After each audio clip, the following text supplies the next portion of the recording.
साथियों, आप सभी को नमस्कार। इवोक आईएएस के यूट्यूब प्लेटफॉर्म पर आप सभी का स्वागत है। हम 70 बीपीएससी मेंस की क्लासेस पढ़ रहे हैं, उसी को आगे बढ़ाएंगे। जीएस पेपर 2 के साइंस टेक्नोलॉजी से जुड़ा आज का ये टॉपिक बहुत इंपॉर्टेंट है।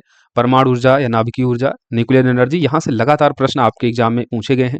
इसकी इंपॉर्टेंस आप देख सकते हैं प्रीवियस ईयर क्वेश्चन पेपर देख के, कि कई बार जो है क्वेश्चन बीपीएससी मेंस एग्जाम में न्यूक्लियर एनर्जी से पूछा गया है और मोस्ट प्रोबेबिलिटी है कि 70 बीपीएससी मेंस एग्जाम में यहाँ से प्रश्न पूछा जाए। तो आप लोग इस टॉपिक को अच्छे से प्रिपेयर कीजिए। हम यहाँ पर इस टॉपिक से जुड़े सभी डायमेंशन को कवर कर देंगे, फिर क्वेश्चन की जैसे डिमांड होगी उस डिमांड के अनुसार आप अपने उत्तर को लिखेंगे। परमाणु ऊर्जा या नाभिकीय ऊर्जा क्यों चर्चा में रहा? तो चर्चा में रहने का कारण क्या है? हाल ही में केंद्रीय बजट 2025-26 जो इंट्रोड्यूस किया गया है, उसमें परमाणु ऊर्जा मिशन को स्थापित करने की घोषणा की गई है। तो बजट में भी ये रहा, तो आपके जीएस पेपर 1 के करंट अफेयर सेक्शन में भी यहाँ से प्रश्न बन सकता है। तो परमाणु ऊर्जा मिशन को देखेंगे, इस मिशन की क्या विशेषताएं हैं उसको हम जानेंगे यहाँ डिटेल में। फिर परमाणु ऊर्जा के बारे में देखेंगे, परमाणु ऊर्जा क्या होता है, यानी नाभिकीय ऊर्जा। और नाभिकीय ऊर्जा आप जानते हैं, नाभिकीय विखंडन और नाभिकीय संलयन, इन दोनों प्रतिक्रियाओं से परमाणु ऊर्जा जनरेट होती है। तो नाभिकीय विखंडन, नाभिकीय संलयन क्या होता है, दोनों में क्या अंतर है, एक शॉर्ट क्वेश्चन यहाँ से पूछा जा सकता है, तो इसको हम डिटेल में यहाँ पर कवर करेंगे। परमाणु ऊर्जा की वर्तमान स्थिति क्या है, लेटेस्ट डाटा हम देखेंगे परमाणु ऊर्जा या नाभिकीय ऊर्जा की स्थिति के संबंध में, डेटा के माध्यम से इसको कंसीडर करेंगे। परमाणु ऊर्जा की क्या वर्तमान स्थिति है पाई चार्ट को बनाते हुए, ताकि आपका जो उत्तर हो इफेक्टिव हो। परमाणु ऊर्जा, नाभिकीय ऊर्जा की क्या महत्व है, क्या लाभ हैं, उनको हम देखेंगे। क्या चुनौतियां हैं परमाणु ऊर्जा से जुड़ी हुई, सरकार ने नाभिकीय ऊर्जा या परमाणु ऊर्जा को बढ़ावा देने के लिए क्या प्रयास किए हैं, और जो भी चुनौतियां परमाणु ऊर्जा से जुड़ी हुई हैं भारत में, अब उनके समाधान हेतु क्या सुझाव हो सकते हैं। एज एडमिनिस्ट्रेटिव ऑफिसर आप क्या समाधान है सुझाव बता सकते हैं, उसको हम वे फॉरवर्ड के रूप में यहाँ कंसिडर करेंगे, और लास्ट में इस पूरे टॉपिक का निष्कर्ष। तो ओवरऑल इस टॉपिक से जुड़े हुए सभी डायमेंशन को हम कवर करने वाले हैं, ताकि प्रश्न किसी भी तरीके से पूछा जाए उसे आप शानदार तरीके से लिख ले जाए। और इस टॉपिक को पढ़ने के बाद जो भी प्रीवियस ईयर क्वेश्चन पेपर है उन्हें आप सॉल्व कीजिएगा, बहुत ही आसानी से आप लिख ले जाएंगे। क्योंकि इवोक आईएएस के द्वारा जो टॉपिक पढ़ाया जाता है, इस वे में पढ़ाया जाता है, ताकि आप पढ़ने के बाद में उत्तर आप लिख सकें, आपको उत्तर लिखने में किसी भी तरीके की प्रॉब्लम ना हो। ये सारी क्लासेज हमारी 70 बीपीएससी मेंस डेडिकेटेड संकल्प बैच के थ्रू आपको प्रोवाइड की जा रही है। एक नॉमिनल फीस है 499। आप इस बैच से जरूर जुड़िए, अभी भी टाइम है। जो भी क्लासेज हो गई हैं उन सभी क्लासेज की पीडीएफ आपको इस बैच से जुड़ने पर प्रोवाइड कर दिया जाएगा। 6306473800 हमारा पेमेंट नंबर है, और इस पर कॉल मैसेज करके इसके बारे में आप जानकारी भी ले सकते हैं। पेमेंट करने के बाद पेमेंट का स्क्रीनशॉट आप मुझे इसी नंबर के व्हाट्सएप पर भेज देंगे, तो आपको इस बैच से जोड़ दिया जाएगा, जहां पर जितनी भी क्लासेज अभी तक हो चुकी हैं और आगे जो भी क्लासेज होंगी उन सभी के पीडीएफ आपको अवेलेबल करा दिए जाएंगे। और आप लोग बैच से जरूर जुड़े। एक नॉमिनल फीस है, इस फीस को बचाने के चक्कर में ना रहें, क्योंकि कई सारे ऐसे करंट के टॉपिक हम अपने इस ग्रुप में प्रोवाइड कर चुके हैं। समय के अभाव में क्लास बनाना संभव नहीं हो पाता है, तो ऐसे में आपको वो सारे टॉपिक मिल जाएंगे, आप उनका अच्छे से रिवीजन कर सकते हैं। मल्टीपल रिवीजन जब तक नहीं करेंगे तब तक जो पढ़ रहे हैं उसका सही से एग्जाम हॉल में आप यूटिलाइजेशन नहीं कर सकते हैं। तो मल्टीपल रिवीजन के लिए इस बैच से जुड़कर सभी नोट्स लीजिए, ताकि अच्छे से रिवीजन करें और एग्जाम हॉल में शानदार तरीके से उत्तर लिखकर एक अच्छी रैंक के साथ अपना फाइनल सिलेक्शन सुनिश्चित करें। चलिए क्लास को शुरू करते हैं। इवोक आईएएस पर अगर आप पहली बार विजिट किए हैं तो इसे सब्सक्राइब जरूर कर लीजिए। टेलीग्राम का लिंक हमने डिस्क्रिप्शन बॉक्स में ऐड कर दिया है, उसे ज्वाइन कर ले, ताकि कोई भी क्लास आपकी मिस ना हो, आपको क्लासेस लगातार मिलती रहे। परमाणु ऊर्जा, नाभिकीय ऊर्जा क्यों चर्चा में रहा? तो हाल ही में सरकार ने केंद्रीय बजट 2025-26 में परमाणु ऊर्जा मिशन स्थापित करने की घोषणा की। यह कदम विकसित भारत के व्यापक उद्देश्यों के अनुरूप है। इससे ऊर्जा की विश्वसनीयता सुनिश्चित होगी और जीवाश्म ईंधन पर निर्भरता घटेगी। तो आप अपने उत्तर को इस तरीके से शुरू कर सकते हैं। चर्चा में क्यों रहा, चर्चा में रहने का कारण आप बता देंगे। केंद्रीय बजट 2025-26 में सरकार के द्वारा परमाणु ऊर्जा मिशन स्थापित करने की घोषणा की गई है, और यह कदम विकसित भारत के व्यापक उद्देश्यों के अनुरूप है। इससे ऊर्जा की विश्वसनीयता सुनिश्चित होगी और जीवाश्म ईंधन पर निर्भरता घटेगी।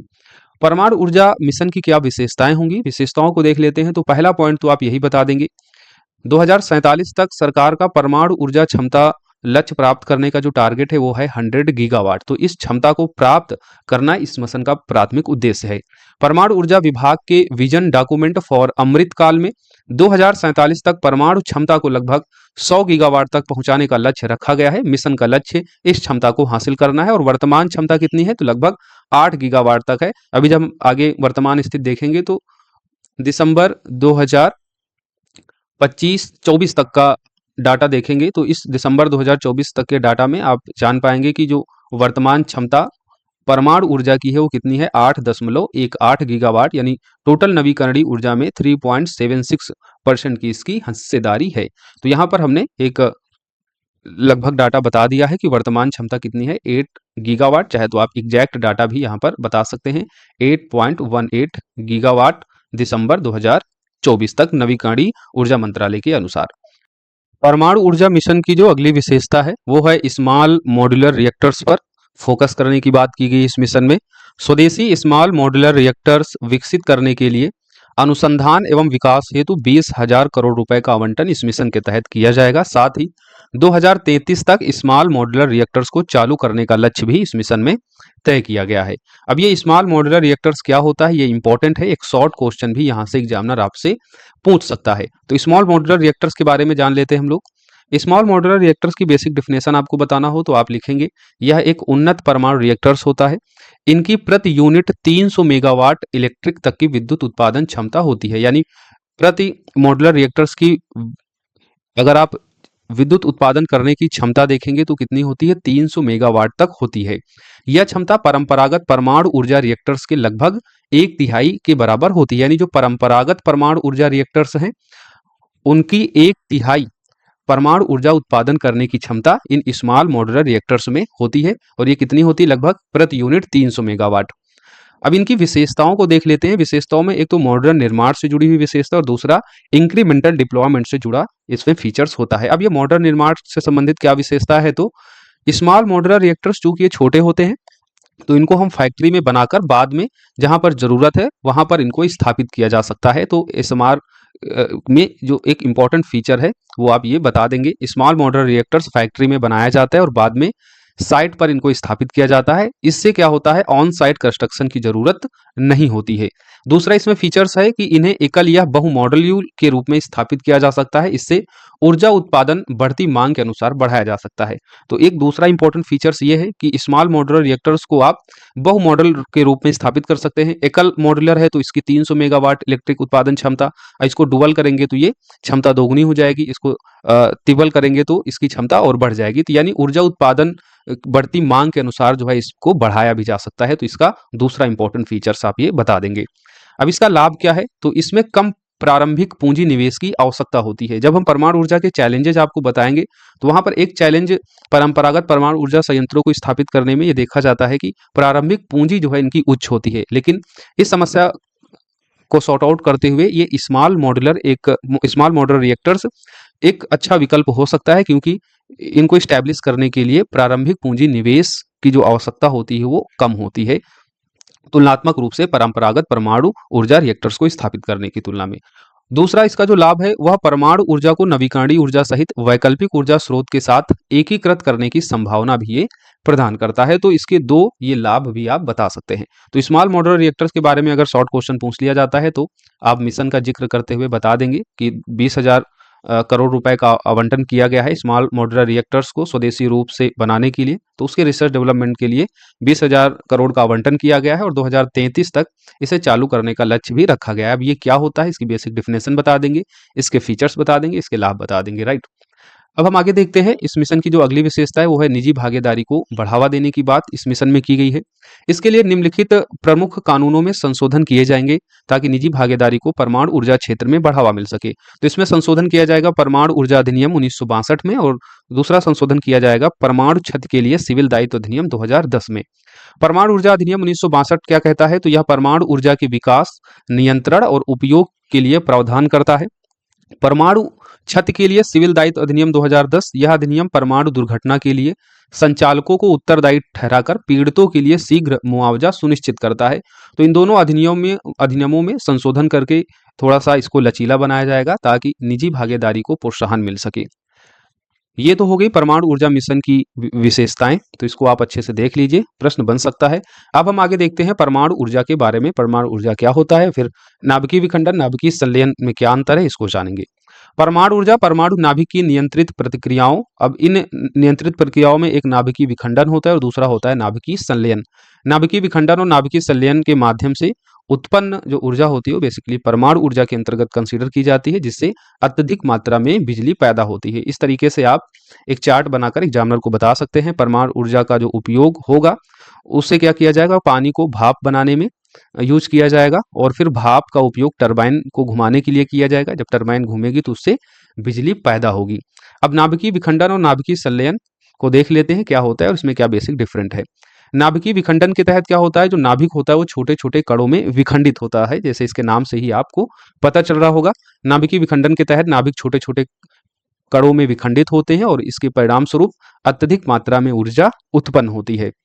वही दूसरी तरफ है नाभिकीय संलयन। नाभिकीय संलयन में क्या होता है, यहाँ पर नाभिक जो है जुड़ते हैं, तो दो या दो से अधिक नाभिक क्या होते हैं, संयुक्त होते हैं, जुड़ते हैं और एक भारी नाभिक का निर्माण करते हैं। नाभिकीय संलयन के तहत दो हल्के नाभिक संयुक्त होकर एक भारी नाभिक का निर्माण करते हैं। विखंडन की तुलना में नाभिकीय संलयन विधि में कई गुना अधिक ऊर्जा उत्पन्न होती है। नाभिकीय विखंडन प्रकृति में सामान्य रूप से घटित नहीं होती है, वहीं अगर आप नाभिकीय संलयन देखेंगे तो ये प्रकृति में घटित होती है। जैसे आप एग्जाम्पल बता सकते हैं, तारों में जो घटित होने वाली परिघटना है ये बेसिकली नाभिकीय संलयन के रूप में ही होती है। जैसे हमारा जो सूर्य है, जो सूर्य में एनर्जी जनरेट होती है उसमें नाभिकीय संलयन की ही प्रक्रिया होती है। हाइड्रोजन के समस्थानिक जुड़कर हीलियम के रूप में ऊर्जा जनरेट करते हैं। तो तारों में घटित होने वाली एक सामान्य परिघटना है नाभिकीय संलयन, और उदाहरण क्या है, हमारा सूर्य इसका उदाहरण है। इसके लिए उच्च गति वाले न्यूट्रॉन की आवश्यकता होती है। नाभिकीय विखंडन में उच्च गति वाले न्यूट्रॉन की आवश्यकता होती है, वहीं नाभिकीय संलयन में इसके लिए अत्यधिक उच्च तापमान और अत्यधिक उच्च दाब वाली दशाओं की आवश्यकता होती है। तो ये भी एक इसमें डिफरेंशिएशन देखा जाता है। नाभिकीय विखंडन की प्रक्रिया को करने के लिए उच्च गति वाले न्यूट्रॉन की आवश्यकता होगी, वहीं नाभिकीय संलयन के लिए अत्यधिक उच्च तापमान और अत्यधिक उच्च दाब वाली दशाओं की आवश्यकता होती है। अब इसका आप एक एक एग्जाम्पल दे देंगे। यूरेनियम 235 पर न्यूट्रॉन की बौछार या बमबारी की जाती है और अस्थिर समस्थानिकों में रेडियो एक्टिव क्षय होता है। तो ये एग्जाम्पल है आपका नाभिकीय विखंडन का। 92 यूरेनियम 235 पर नाइट्रोजन की बमबारी की गई, तो इससे बेरिलियम, क्रिप्टॉन और फिर ऊर्जा यहाँ पर जनरेट हुई। तो इस रिएक्शन को आप अच्छे से देख लीजिए, याद कर लीजिए, क्वेश्चन आए तो आप एग्जाम्पल को जरूर बताइएगा। ये परमाणु बम नाभिकीय विखंडन प्रक्रिया पर आधारित होता है। नाभिकीय संलयन के एग्जाम्पल आप बता सकते हैं, हाइड्रोजन के जो समस्थानिक है ड्यूटेरियम और ट्रिटियम के बीच संलयन आप बता सकते हैं। हाइड्रोजन के दो समस्थानिक यहाँ जुड़ रहे हैं, एक है ड्यूटेरियम 1H1 और दूसरा है ट्रिटियम 1H2। दोनों जुड़ के जो है हीलियम बनाते हैं 2H4 और ऊर्जा यहाँ पर मुक्त हो रही है। तारों की ऊर्जा और जो हाइड्रोजन बम है बेसिकली नाभिकीय संलयन प्रक्रिया पर आधारित होता है। तो नाभिकीय विखंडन नाभिकीय संलयन में क्या अंतर है, ये आप पॉइंट बता सकते हैं। एक शॉर्ट क्वेश्चन ये भी बन सकता है। तो जैसा आप लोग कहते हैं कि सर शॉर्ट क्वेश्चन आप नहीं कराते हैं, तो जो टॉपिक होता है बेसिकली उसको ही हम डिटेल में कवर कराते हैं। अब उसके सारे डायमेंशन जब आप पढ़ लेते हैं तो उसी डायमेंशन से जो है एग्जामिनर आपसे एक शॉर्ट क्वेश्चन बना सकता है। तो लॉन्ग क्वेश्चन पूछा जाएगा तो आप परमाणु ऊर्जा क्या होती है बता देंगे, फिर आपको नाभिकीय विखंडन नाभिकीय संलयन में क्या अंतर है ये बताने की जरूरत नहीं होगी, केवल परमाणु ऊर्जा की बेसिक डेफिनेशन दे देंगे और नाभिकीय विखंडन नाभिकीय संलयन का आप चाहे तो ये एग्जाम्पल बता देंगे। उसके बाद के जो आगे के डायमेंशन है उसको कवर करेंगे। लेकिन जब स्पेसिफिक आपसे नाभिकीय विखंडन नाभिकीय संलयन में अंतर पूछ ले तब आप उसको पूरा डिटेल में बता देंगे, राइट। अब हम जानेंगे भारत में परमाणु ऊर्जा की क्या स्थिति है। तो परमाणु ऊर्जा की स्थिति को हम डेटा के माध्यम से यहाँ कंसीडर करेंगे। सारे डेटा लेटेस्ट हैं। नवी और नवीकरणीय ऊर्जा मंत्रालय के अनुसार दिसंबर 2024 तक स्थापित नवीकरणीय ऊर्जा दक्षता 217.62 गीगावाट है, जिसमें परमाणु ऊर्जा की हिस्सेदारी 8.1 गीगावाट है, जो नवीकरणीय ऊर्जा का ये 3.76% है। हमने आपको अभी जल्दी ही नवीकरणीय एनर्जी पर एक क्लास प्रोवाइड कराया था, तो उसमें हमने अक्टूबर के डाटा को कंसिडर किया था। तो चाहे तो उस टॉपिक के जो भी पीडीएफ नोट्स आपके पास हैं उस नोट्स में जो है आप ये लेटेस्ट डेटा क्या कर सकते हैं, ये लेटेस्ट डेटा आप वहाँ पर उस पाई चार्ट को रिप्लेस करके इस नए डेटा को वहाँ पर एड ऑन कर सकते हैं, राइट। तो ये है दिसंबर 2024 तक का डेटा नवी और नवीकरणीय ऊर्जा मंत्रालय का, जिसमें नवीकरणीय ऊर्जा दक्षता 217.62 गीगावाट हो गया, जिसमें परमाणु ऊर्जा की हिस्सेदारी कितनी है 8.18 गीगावाट, जो 3.76% है। अब ये चार्ट आपको याद रखना है। सौर ऊर्जा से क्वेश्चन पूछा जाएगा तो आप सौर ऊर्जा के बारे में बता देंगे, जैव ऊर्जा के बारे में पूछा जाएगा तो जैव ऊर्जा का। तो ये चार्ट आपको याद रखना है। यहाँ परमाणु ऊर्जा पूछा जा रहा है तो हमने इस नवीकरणीय ऊर्जा मंत्रालय का इस डेटा को कंसिडर करते हुए परमाणु ऊर्जा की कितनी हिस्सेदारी है वो बता दिया। इस प्रकार यह देश में बिजली उत्पादन का 5वां सबसे बड़ा स्रोत है। सबसे बड़ा नवीकरणीय ऊर्जा का स्रोत सौर ऊर्जा है, दूसरा आप देखेंगे तो पवन ऊर्जा, तीसरा बड़ी पनबिजली का है, चौथा है जैव ऊर्जा का और पांचवा है ये परमाणु ऊर्जा का। तो बिजली उत्पादन का 5वां सबसे बड़ा स्रोत बन गया है परमाणु ऊर्जा नवीकरणीय ऊर्जा के संबंध में। Nuclear power corporation India limited, जिसे शॉर्ट फॉर्म में हम NPCIL कहते हैं, इसके अनुसार वर्तमान में 7 परमाणु संयंत्रों में 24 रिएक्टर संचालित हैं। इन रिएक्टर्स की कुल क्षमता 8180 मेगावाट है जनवरी 2025 तक। तो सारे डेटा यहाँ पर आपको लेटेस्ट दिए जा रहे हैं। न्यूक्लियर पावर कॉर्पोरेशन लिमिटेड के अनुसार आप बता देंगे, भारत में वर्तमान में 7 परमाणु संयंत्र में 24 रिएक्टर संचालित हैं, जिनकी कुल क्षमता कितनी है, 8180 मेगावाट है जनवरी 2025 तक के आंकड़ों के अनुसार। आगामी लक्ष्य क्या है, तो 2030-31 तक इस परमाणु ऊर्जा क्षमता को 22,480 मेगावाट तक पहुंचाना और इसे आगे बढ़ाते हुए 2047 तक 100 गीगावाट तक ले जाना है। अब ये चार्ट भी आप बनाकर बता सकते हैं। 2014 में परमाणु ऊर्जा क्षमता देखें तो भारत में कितनी थी, 4,780 मेगावाट थी, जो बढ़कर अब कितनी हो गई है जनवरी 2025 तक 8,180 मेगावाट हो गई है। और आगे की लक्ष्य क्या है, 2030-31 तक 22,480 मेगावाट और फिर 2047 तक इसे 100 गीगावाट तक ले जाना है। अब भारत के परमाणु ऊर्जा संयंत्र जो हैं उनको आप एक मैप बनाकर बता सकते हैं। जैसे रावत भाटा हो गया राजस्थान का, नरौरा हो गया, तारापुर हो गया, काकरापारा, कैगा जो कर्नाटक में है, और तमिलनाडु के 2 परमाणु ऊर्जा संयंत्र हैं, कुडनकुल्लम और कलपक्कम। तो भारत के प्रमुख परमाणु ऊर्जा संयंत्र या परमाणु ऊर्जा केंद्र को आप इस तरीके से मैप बनाकर बता दीजिएगा। तो भारत में परमाणु ऊर्जा की क्या स्थिति है वो हमने यहाँ पर डेटा के माध्यम से देख लिया है। अब हम देखते हैं परमाणु ऊर्जा का क्या महत्व है, क्या इसके लाभ हैं। तो महत्व में तो पहला महत्व यही हो जाता है, ऊर्जा सुरक्षा और आर्थिक स्थिरता को ये बढ़ावा देता है। जीवाश्म ईंधन जिसमें कोयला, तेल, प्राकृतिक गैस ये सारी चीज आती हैं, जो अधिकांशतः आप जानते हैं आयात किए जाते हैं। इन पर भारत की निर्भरता को कम करके ऊर्जा सुरक्षा और आर्थिक स्थिरता को बढ़ावा देगा न्यूक्लियर एनर्जी, राइट। आप जानते हैं जीवाश्म ईंधन जो है वो अभी भी भारत जो है वो अन्य देशों पर क्या है, डिपेंडेंट है, वहां से आयात किया जाता है। तो ऐसे में जीवाश्म ईंधन पर निर्भरता को कम करके भारत की ऊर्जा सुरक्षा और जो आर्थिक स्थिरता है उसको बढ़ावा देगा। क्योंकि हम देखते हैं जब वैश्विक परिदृश्य बदलता है और ऊर्जा संबंधित संकट देखने को मिलता है, जैसे खाड़ी युद्ध वगैरह होता है, तो उसके चलते क्या होता है, जो जीवाश्म ईंधन जिसमें तेल और प्राकृतिक गैस सारी चीजें इंक्लूड हैं, तो उनके दाम बढ़ जाते हैं। जब दाम बढ़ जाते हैं तो उसका सीधा सा असर फिर भारत की इकोनॉमी में देखने को मिलता है। क्योंकि जैसे ही ईंधन यानी जो ऊर्जा है उसमें बढ़ोतरी होती है तो अन्य चीजें अपने आप ऑटोमेटिक क्या होती हैं, बढ़ जाती हैं। इसे इन्फ्लेशन वगैरह सारा देखा जाता है, तो वो सारी चीजें आप समझ पा रहे होंगे। तो यहाँ पर ऊर्जा सुरक्षा और आर्थिक स्थिरता को ये बढ़ावा देगा न्यूक्लियर एनर्जी। स्थिर ऊर्जा आपूर्ति के संबंध में भी ये महत्वपूर्ण है, क्योंकि जो अन्य नवीकरणीय ऊर्जा जिसमें पवन ऊर्जा और सौर ऊर्जा है, इनको मौसम से जुड़ी समस्याओं का सामना करना पड़ता है। क्योंकि सौर ऊर्जा तभी जनरेट होगी जब धूप होगी, और पवन ऊर्जा के लिए वायु का बहाव जरूरी होता है। तो परमाणु ऊर्जा जिसमें पवन ऊर्जा और सौर ऊर्जा है, इन्हें मौसम से जुड़ी समस्याओं का सामना करना पड़ता है। और इसके विपरीत जो परमाणु ऊर्जा है उसको जो है इस तरीके की मौसम से जुड़ी समस्याओं का सामना नहीं करना पड़ता है, इसलिए ये 24/7 विद्युत आपूर्ति को सुनिश्चित करता है। तो परमाणु ऊर्जा का दूसरा महत्व बता देंगे। परमाणु ऊर्जा से जुड़े पर्यावरणीय लाभ भी हैं, जैसे ग्रीन हाउस गैसेस में कमी होगी। बिजली उत्पादन के लिए कोयले की जगह परमाणु ऊर्जा के उपयोग से प्रति यूनिट बिजली उत्पादन पर 1 किलोग्राम कार्बन डाइऑक्साइड उत्सर्जन की बचत होगी।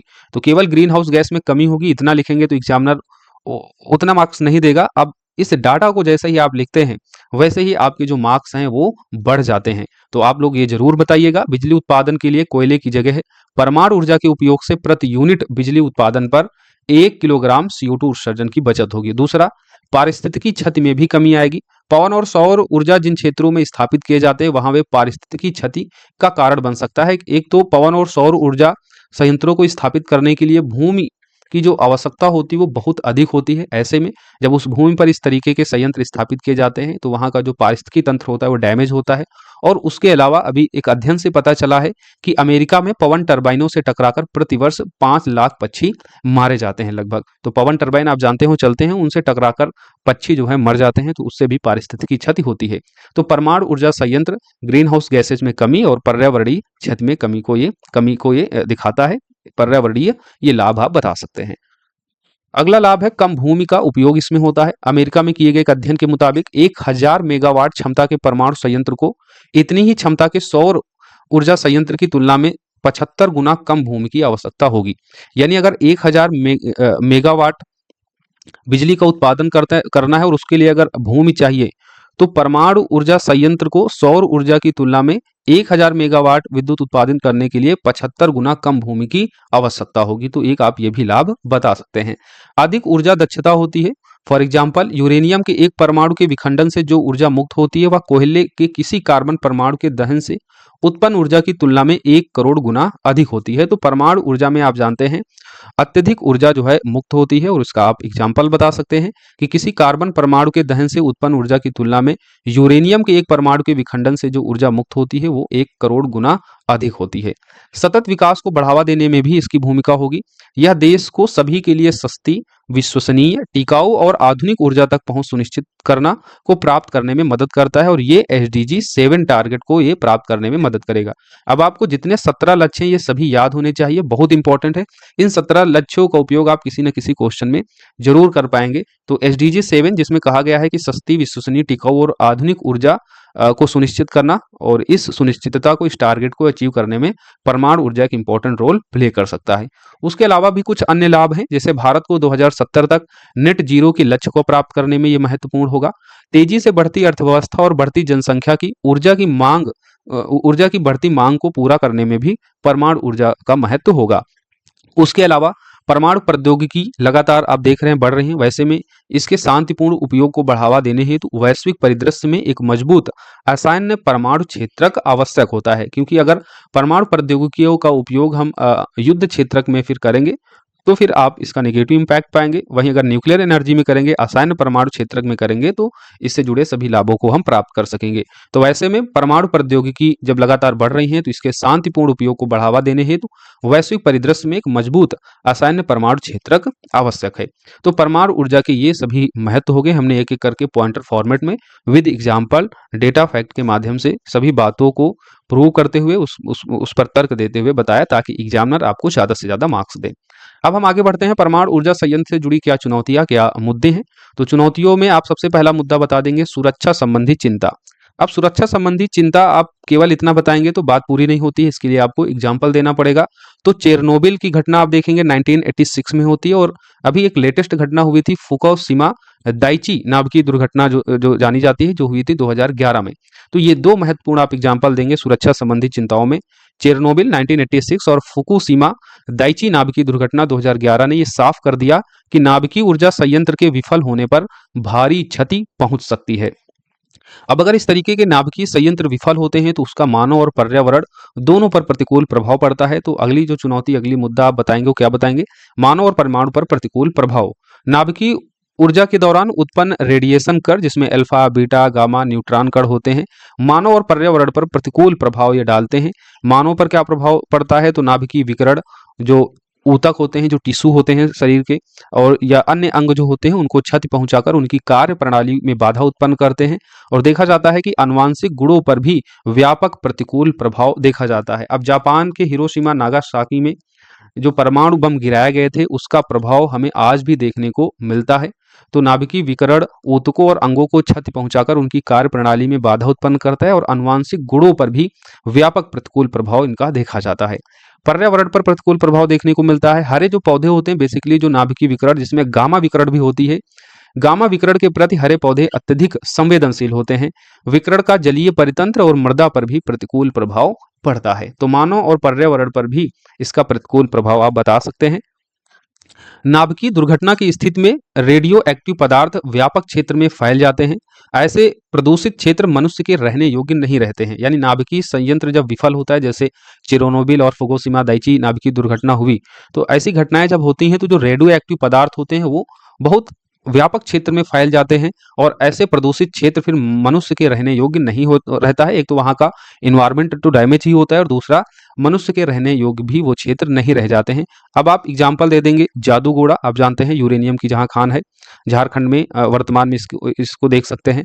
तारापुर हो गया, रावत भाटा आदि परमाणु संयंत्र के नजदीकी गांव या बस्तियों में रेडियो धर्मिता से जुड़ी बीमारियों का फैलना देखा जाता है। यानी जहां पर ये परमाणु संयंत्र स्थापित हैं उनके आसपास के गांव बस्तियों में देखेंगे परमाणु धर्मिता से जुड़ी आपको बीमारियां देखने को मिलेंगी, और विशेषकर कैंसर जैसे रोग आप पाएंगे। तो स्वास्थ्य से जुड़ी भी ये घटना आपको बतानी है परमाणु ऊर्जा संयंत्र से जुड़ी चुनौतियों में। आयात पर निर्भरता भी एक बड़ी चुनौती है। यूरेनियम भंडार की कमी देखी जाती है भारत में, जिसके चलते क्या होता है, परमाणु ऊर्जा क्षमता को अगर बढ़ाना है तो भारत को इसको आयात करना पड़ेगा। तो आयात पर निर्भरता परमाणु ऊर्जा क्षमता का विस्तार इससे बाधित होता है। उच्च लागत, कोयला और प्राकृतिक गैस जैसे ऊर्जा स्रोतों की तुलना में परमाणु ऊर्जा संयंत्र स्थापित करने में शुरू में जो इसकी पूंजी लागत है वो बहुत अधिक आती है। तो उच्च लागत भी एक चुनौती है परमाणु ऊर्जा का विस्तार करने में।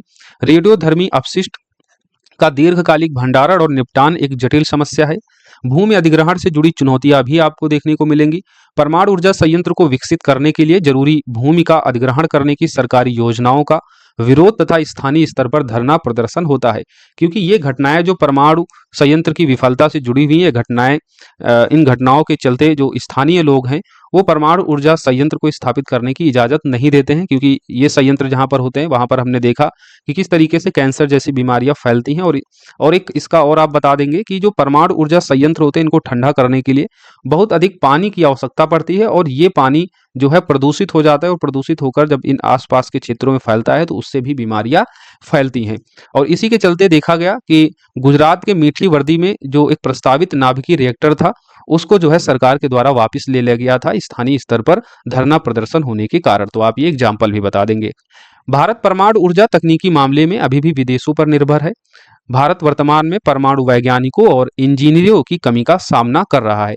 तो जो अभी हमने आपको स्मॉल मॉड्यूलर रिएक्टर्स के बारे में बताया था, विशेषताएं, लाभ, और अगर आपको इससे जुड़ी चुनौतियां बताना है तो चुनौतियों में आप ये एक चुनौती बता सकते हैं, वैज्ञानिकों और इंजीनियरों की कमी का सामना करना पड़ रहा है, विदेशों पर जो है भारी निर्भरता है। इस तरीके के आप यहाँ पर चुनौती स्मॉल मॉड्यूलर रिएक्टर से जुड़ी हुई भी बता सकते हैं, राइट। अब हम आगे देखते हैं परमाणु ऊर्जा के लिए सरकार द्वारा उठाए गए क्या कदम हैं। तो कदम में तो पहला आप प्रयास बता सकते हैं लेटेस्ट का ही, केंद्रीय बजट 2025-26 में परमाणु ऊर्जा मिशन की घोषणा की गई है। दूसरा प्रयास आप बता सकते हैं तमिलनाडु के कलपक्कम में यूरेनियम 233 का उपयोग करते हुए विश्व का पहला थोरियम आधारित परमाणु संयंत्र भवानी स्थापित किया जा रहा है, ताकि जो यूरेनियम से जुड़ी समस्या है, क्योंकि यूरेनियम के भंडार भारत में कम है, ऐसे में यूरेनियम का हमको आयात करना पड़ता है। वैसे में यूरेनियम के आयात की निर्भरता को कम किया जा सके तो परमाणु ऊर्जा संयंत्र में थोरियम का यूज किया जाए, क्योंकि थोरियम जो है वो भारत में उसके भंडारण देखते हैं वो काफी मात्रा में मौजूद हैं। तो ऐसे में स्थानीय स्तर पर जो थोरियम है उसका यूज करके यूरेनियम पर निर्भरता जो देश की है उसको कम किया जा सके, उसके लिए हाल ही में तमिलनाडु के कलपक्कम में यूरेनियम 233 का उपयोग करते हुए विश्व का पहला थोरियम आधारित परमाणु संयंत्र, इसका नाम क्या दिया गया है, भवानी, इसको स्थापित किया जा रहा है। प्रयासों में अगला आप बता सकते हैं अंतर्राष्ट्रीय परमाणु ऊर्जा एजेंसी के सुरक्षा उपायों के तहत कई देशों के साथ ईंधन आपूर्ति अनुबंधन किए गए हैं और घरेलू स्रोतों से ईंधन आपूर्ति में वृद्धि की जा रही है। तो ईंधन आपूर्ति से जुड़ी हुई समस्या को सॉर्ट आउट करने के लिए अंतर्राष्ट्रीय परमाणु ऊर्जा एजेंसी के सुरक्षा उपायों के तहत कई देशों के साथ ईंधन आपूर्ति अनुबंधन भारत सरकार के द्वारा किए गए हैं। उसके साथ ही घरेलू स्रोतों से ईंधन आपूर्ति में वृद्धि की जा रही है। प्रगति प्लेटफॉर्म के माध्यम से परमाणु ऊर्जा संयंत्रों की निगरानी की जा रही है, ताकि इस तरीके की जो नाभिकीय दुर्घटनाएं देखने को मिली हैं वो ना हो। परमाणु ऊर्जा संयंत्र अधिनियम 2015 में संशोधन किया गया था। यह एनपीसीआईएल को अपने परमाणु ऊर्जा कार्यक्रम के विस्तार हेतु धन जुटाने के लिए भारत के सार्वजनिक क्षेत्र के अन्य उपक्रमों के साथ संयुक्त उद्यम स्थापित करने में सक्षम बनाता है, यानी एक प्रकार से यहाँ पर निजीकरण को प्रोत्साहित करने का काम किया गया था। परमाणु प्रौद्योगिकी के क्षेत्र में प्रशिक्षण के लिए वैश्विक परमाणु ऊर्जा साझेदारी केंद्रों की स्थापना की गई। भारत का 3 चरणीय परमाणु ऊर्जा कार्यक्रम को शुरू किया गया, और वर्तमान में देखेंगे तो भारत के 3 चरणीय परमाणु ऊर्जा कार्यक्रम में दूसरा चरण जो है चल रहा है। यहाँ से प्रश्न जो है आपसे पूछे जा चुके हैं, तो इसको हम डिटेल में जो है आपके नोट्स में इसको ऐड ऑन कर देंगे, फिलहाल यहाँ स्किप कर रहे हैं। भारत के नाभिकीय ऊर्जा कार्यक्रम की विभिन्न अवस्थाओं का वर्णन करें, एक बार प्रश्न पूछा जा चुका है, तो इस कार्यक्रम के बारे में हम आपको जो है डिटेल में नोट्स प्रोवाइड कर देंगे। जो पीडीएफ अपडेट होगा तो वहाँ पर इसके बाद जो है वो चीज़ हम दे देंगे, राइट, ताकि उसको आप पढ़ लें, प्रश्न अगर पूछा जाए उसे लिख ले जाएं। बाकी जो बच्चे संकल्प बैच से नहीं जुड़े हैं वो लोग जरूर जुड़े। एक नॉमिनल फीस है 499, ताकि जो भी नोट्स में एक्स्ट्रा अपडेशन किया जाता है वो आपको मिल सके, जिससे किसी भी प्रकार का क्वेश्चन जो है आप ना छोड़ें और अच्छी रैंक के साथ आप अपना फाइनल सिलेक्शन सुनिश्चित करें। 499 एक नॉमिनल फीस है, इतना तो आप जो है चाय नाश्ते में महीने भर में खत्म कर देते होंगे, राइट। चलिए अब हम लोग देखते हैं आगे की राह क्या होनी चाहिए। परमाणु ऊर्जा सरकार के द्वारा उठाए गए परमाणु ऊर्जा के लिए सरकार के द्वारा उठाए गए जो कदम है उनको हमने देख लिया है। आगे की राह क्या होनी चाहिए, यानी जो चुनौतियां मौजूद हैं परमाणु ऊर्जा से जुड़ी हुई, उनके समाधान हेतु क्या सुझाव होने चाहिए। तो सुझाव में पहला आप बता देंगे परमाणु ऊर्जा को बढ़ावा देने के लिए कार्य योजनाओं का मसौदा तैयार किया जाता है। तो मसौदा तैयार करते समय परमाणु ऊर्जा से जुड़ी जो सुरक्षा संबंधी चुनौतियां हैं उनको ध्यान रखना चाहिए, लागत से जुड़ी जो समस्या है और परमाणु ऊर्जा दक्षता उसको सुनिश्चित करना चाहिए। तो परमाणु ऊर्जा को बढ़ावा देने के लिए कार्य योजनाओं का मसौदा तैयार करते समय सुरक्षा, लागत, दक्षता सुनिश्चित करनी चाहिए। साथ ही इस प्रक्रिया में स्थानीय समुदाय और पर्यावरण को केंद्र में रखा जाना चाहिए। तो स्थानीय समुदायों को और पर्यावरण को जो है इसमें केंद्र में रखा जाना चाहिए। रेडियोधर्मी अपशिष्टों के प्रभावी प्रबंधन के लिए अपनाई जाने वाली योजनाओं में विवरण और पृथक्करण, ताकि रेडियो अपशिष्टों का हम प्रभावी तरीके से प्रबंधन कर सकें, और उसका उपचार और उसकी निगरानी शामिल होनी चाहिए। तो रेडियोधर्मी अपशिष्टों के प्रभावी प्रबंधन के लिए अपनाई जाने वाली योजनाओं में विवरण, पृथक्करण, प्रबंधन, उपचार और निगरानी शामिल होनी चाहिए। एक स्वतंत्र परमाणु नियामक प्राधिकरण की भी स्थापना करने की जरूरत है, ताकि वैश्विक सुरक्षा मानकों को अपनाकर नियामक निगरानी को मजबूती प्रदान किया जा सके। तो एक स्वतंत्र परमाणु नियामक प्राधिकरण की स्थापना करके और वैश्विक सुरक्षा मानकों को अपनाकर नियामक निगरानी को मजबूत करना चाहिए। परमाणु ऊर्जा क्षेत्र में निजी भागीदारी को प्रोत्साहित करना चाहिए, ताकि परमाणु ऊर्जा क्षेत्र से जुड़ी जो लागत की समस्या है, पूंजी की समस्या है, उससे निपटा जा सके और इससे संबंधित नवाचार को बढ़ावा मिल सके। सामाजिक जागरूकता का प्रसार करना चाहिए तथा वैज्ञानिक तथ्यों के साथ परमाणु ऊर्जा उत्पादन में जुड़ी हुई भ्रांतियों को दूर करना चाहिए, ताकि परमाणु ऊर्जा संयंत्र स्थापित करते समय जो भूमि अधिग्रहण से संबंधित समस्या देखी थी, जहां पर स्थानीय स्तर पर धरना प्रदर्शन वगैरह किया जाता है, तो उससे संबंधित जागरूकता को बढ़ाना चाहिए और वैज्ञानिक तथ्यों के साथ परमाणु ऊर्जा उत्पादन से जुड़ी जो भ्रांतियां हैं उनको दूर करना चाहिए। तो ये आप समाधान बता सकते हैं। अब लास्ट में इस टॉपिक का हम निष्कर्ष देख लेते हैं। जैसा कि प्रधानमंत्री नरेंद्र मोदी जी स्वच्छ ऊर्जा भविष्य की परिकल्पना करते हैं, भारत को इससे जुड़ी जो चुनौतियां हैं उसका सामना एक समग्र और रणनीतिक दृष्टिकोण के साथ करना होगा तथा यह सुनिश्चित करना होगा कि परमाणु ऊर्जा देश के ऊर्जा परिदृश्य का एक सुरक्षित, टिकाऊ और महत्वपूर्ण घटक बन जाए। तो एक भविष्यलक्षी सकारात्मक सोच के साथ आप इस तरीके के कंक्लूजन लिख सकते हैं। ये एक बेहतर कंक्लूजन होगा। प्रधानमंत्री नरेंद्र मोदी जी स्वच्छ ऊर्जा भविष्य की परिकल्पना की है, भारत को इससे जुड़ी चुनौतियों का सामना एक समग्र और रणनीतिक दृष्टिकोण के साथ करना होगा तथा यह सुनिश्चित करना होगा कि परमाणु ऊर्जा देश के ऊर्जा परिदृश्य का एक सुरक्षित, टिकाऊ और महत्वपूर्ण घटक बन जाए। तो इस तरह हमने इस टॉपिक से जुड़े हुए सभी डायमेंशन को कवर किया। अब जितने भी प्रीवियस ईयर क्वेश्चन पेपर उनको आप लिखिएगा, आसानी से लिख लेंगे। अब क्वेश्चन बहुत आसान पूछे भी जाते हैं, जैसे न्यूक्लियर ईंधन से शक्ति उत्पादन के महत्व की व्याख्या कीजिए, तो हमने महत्व को डिटेल में बता दिया। अब न्यूक्लियर ईंधन क्या होता है आप बेसिक डिफिनेशन बता देंगे, डिफिनेशन के बाद में आप महत्व बता देंगे और फिर वर्तमान स्थिति क्या है, कुछ कुछ आप डाटा दे देंगे और इससे जुड़ी चुनौतियों को अब आप यहाँ पर डिटेल में नहीं लिखेंगे, क्योंकि जो मेन बॉडी है वो महत्व पर है। तो महत्व को आप डिटेल में बताएंगे, चुनौतियों को क्या करेंगे, एक डायग्राम बना के जो हेडिंग डायमेंशन है बस उसको थोड़ा सा बता देंगे और वे फॉरवर्ड लिखते हुए आप निष्कर्ष लिख देंगे। राइट, वे फॉरवर्ड को भी आपको डिटेल में नहीं लिखना है, एक दो पॉइंट डिस्कस कर देना और लास्ट में निष्कर्ष। मेन आपका जो इसमें मेन बॉडी वो महत्व के बारे में आपसे पूछ रहा है, तो महत्व को आपको डिटेल में बताना होगा। उसी तरीके से अगला क्वेश्चन, नाभिकीय ऊर्जा क्या है, क्या नाभिकीय ऊर्जा संयंत्र भारतीय ऊर्जा की संकट की समस्या को सुलझा सकता है। तो नाभिकीय ऊर्जा क्या है पहले तो इसे डिटेल बताएंगे। अब यहाँ पर नाभिकीय ऊर्जा क्या है एक अलग से डायमेंशन है इस क्वेश्चन का, तो इसको आप डिटेल में बताएंगे। यहाँ पर नाभिकीय विखंडन, नाभिकीय संलयन के बारे में बता सकते हैं। फिर नाभिकीय ऊर्जा संयंत्र भारतीय ऊर्जा संकट की समस्या को कैसे सुलझा सकता है, हमने महत्व में ऊर्जा सुरक्षा संबंधी सारे डायमेंशन को कवर किया है, तो उसे आप बता देंगे। राइट, भारत में ऊर्जा कार्यक्रम की विभिन्न समस्याओं का वर्णन करें, जो समस्याएं यहाँ पर पूछी हैं समस्याओं को बता दिया। पक्ष विपक्ष में तर्क पूछा है 41 बीपीएससी में, तो आपको महत्व बताने हैं और फिर चुनौतियां बतानी है, फिर आपको सरकार के कुछ कुछ प्रयास बताकर वे फॉरवर्ड लिखते हुए कंक्लूड कर देना है, आपका क्वेश्चन कंप्लीट हो जाएगा। नाभिकीय ऊर्जा कार्यक्रम की विभिन्न अवस्थाओं का वर्णन करें, ये इस टॉपिक से क्लियर नहीं होगा। इसके लिए हम क्या करेंगे, जैसा कि आपको बताया कि जब आपको पीडीएफ ग्रुप में अपडेट किया जाएगा संकल्प बैच के, जो भी बच्चे पेड ग्रुप से जुड़े हुए हैं, तो पीडीएफ में जो है कार्यक्रम को जो है हम ऐड ऑन कर देंगे। यहाँ पर बताना पॉसिबल नहीं है क्योंकि क्लास बहुत लंबी हो जाएगी, तो उसको वहां से पढ़ लेंगे तो आपका ये वाला क्वेश्चन भी कंप्लीट हो जाएगा। उसके ऊपर भी कुछ देख रहे हैं, जैसे फुकुशिमा परमाणु आपदा का एग्जाम्पल देते हुए फिर समस्याओं के बारे में पूछा है, क्या ये वैकल्पिक स्रोत की जरूरत को पूरा कर सकता है कि नहीं, वही लाभ और उसकी समस्याओं को बताना है, एक पक्ष विपक्ष को बताने की इसमें बात की जा रही है। अपने देश में नाभिकीय ऊर्जा के सैन्य व नागरिक उपयोग के बीच परस्पर संबंधों की विवेचना कीजिए और अपने देश के सैन्य कार्यक्रम के संदर्भ में हाल ही में किए जा रहे भारत अमेरिकी नाभिकीय स्वीकृत का परीक्षण कीजिए। तो ये करंट अफेयर्स बेस्ड क्वेश्चन था। भारत अमेरिका नाभिकीय स्वीकृति जब हुई थी तो उस संबंध में पूछा गया, तो ये अब आपसे नहीं पूछा जाएगा क्योंकि करंट का सिनेरियो था 2007 में, तब आपसे ये क्वेश्चन पूछा गया था। तो इस तरीके से जितने भी क्वेश्चन पूछे गए हैं और जिस तरीके से क्वेश्चन इसमें पूछे गए हैं वैसे एक ट्रेडिशनल क्वेश्चन आपसे पूछा जाएगा। तो आपको परमाणु ऊर्जा की जो महत्व, जो समस्याएं हैं उनको अच्छे से देखना होगा, क्या वर्तमान स्थिति है उसको देखना होगा। जो करंट के सिनेरियो में स्मॉल मॉड्यूलर रिएक्टर्स के बारे में शॉर्ट क्वेश्चन बन सकता है, तो इसको हमने आपको डिटेल में बता ही दिया है। तो अगर इसको अच्छे से प्रिपेयर कर लेंगे तो क्वेश्चन पूछा जाएगा तो आप शानदार तरीके से लिखेंगे, और एग्जामिनर आपको जैसे हमने आपको बताया है एग्जाम्पल देते हुए वैसे ही लिख देंगे, तो आपके 25-26 क्वेश्चन जो है कहीं नहीं गए, राइट। तो अधिक से अधिक मार्क्स आप अचीव कर पाएं, इस तरफ जो है हमारा पूरा ध्यान होता है, ताकि आपका सिलेक्शन तो हो ही, एक अच्छी रैंक के साथ सिलेक्शन हो, ये हमारा उद्देश्य है। तो मिलते हैं हम लोग नेक्स्ट क्लास में। जब तक आप लोग पढ़िए, जहां वहाँ सुरक्षित रहिए, और संकल्प बैच से जुड़कर सारे क्लासेस की पीडीएफ आप प्राप्त कर सकते हैं केवल एक नॉमिनल फीस 499 में। पेमेंट नंबर है, इस पर पेमेंट करके पेमेंट का स्क्रीनशॉट आप मुझे इसी नंबर के व्हाट्सएप पर भेज देंगे अपना नाम मेंशन करते हुए, तो आपको इस बैच से जोड़कर सारे एक्सेस आपको यहाँ पर अवेलेबल करा दिए जाएंगे। मिलते हैं नेक्स्ट क्लास में। जय हिंद, धन्यवाद। बाकी कमेंट बॉक्स में आप लोग अपनी राय जरूर बताएं, किन टॉपिकों पर और क्लासेज होनी चाहिए, उसको जरूर कंसिडर किया जाता है। और साथियों में ज़्यादा से ज़्यादा क्लासेस को शेयर करें ताकि अन्य बच्चों को भी इसका लाभ मिल सके। चैनल पर पहली बार विजिट किए हैं तो इसे सब्सक्राइब करते जाइए। धन्यवाद।